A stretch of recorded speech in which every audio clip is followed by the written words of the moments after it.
శ్రీ గురుదేవదత్త. మిత్రులారా, విశాఖ ప్రాంతంలో ఆయుర్వేద శిక్షణ శిబిరంలో 7 రోజుల కార్యక్రమంలో ఒకరోజు మా ఉపన్యాసం జరిగింది. యోగా మీద అణువణువు పరమాణువుల సమూహము, మనిషి ఆయుర్వేదాన్ని ఎలా వాడాలి, ఔషధం కాదు అమృతమే జీవితం, జీవన సత్యాలలో మనం ఏది ఎలా వాడాలి, ఎలా మనం స్వీకరించాలి, ఔషధాన్ని మనం ఎలా స్వీకరిస్తే మన దేహంలోకి ప్రవేశిస్తుంది, పెద్ద పేగుని ఎలా శుభ్రం చేసుకోవాలి, పెద్ద పేగులో ఉన్న చెడు మలినాలని ఎలా తొలగించుకోవాలి,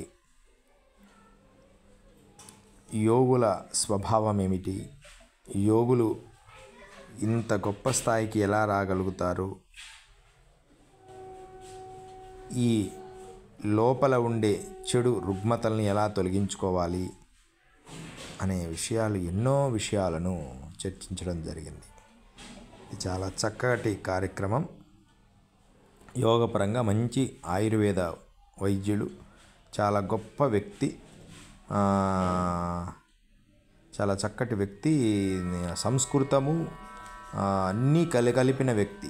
అది నాకు బాగా నచ్చింది. చాలా ఆనెస్ట్గా, మనస్సు పూర్తిగా ఆయుర్వేద సిద్ధాంతాన్ని నేర్పుతున్నారు, అందరికీ నేర్పిస్తున్నారు, వైద్యం చేస్తున్నాడు డాక్టర్గా కూడా.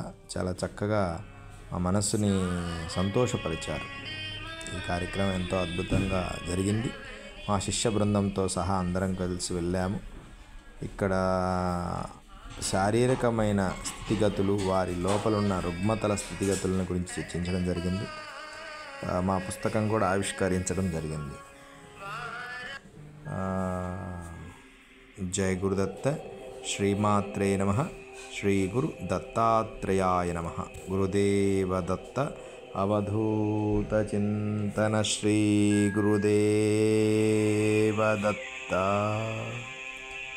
సర్వమంగళాని భవంతు. సర్వే జనా సుఖినో భవంతు. సర్వే జనా సుఖినో భవంతు. ఓం గురుదత్తాయ నమః. శ్రీ గురుదత్తాయ నమః. శ్రీ గురు దత్తాత్రేయాయ నమః. ఓం శ్రీమాత్రే నమః. సర్వమంగళాని భవంతు. సర్వలోకా సుఖినో భవంతు.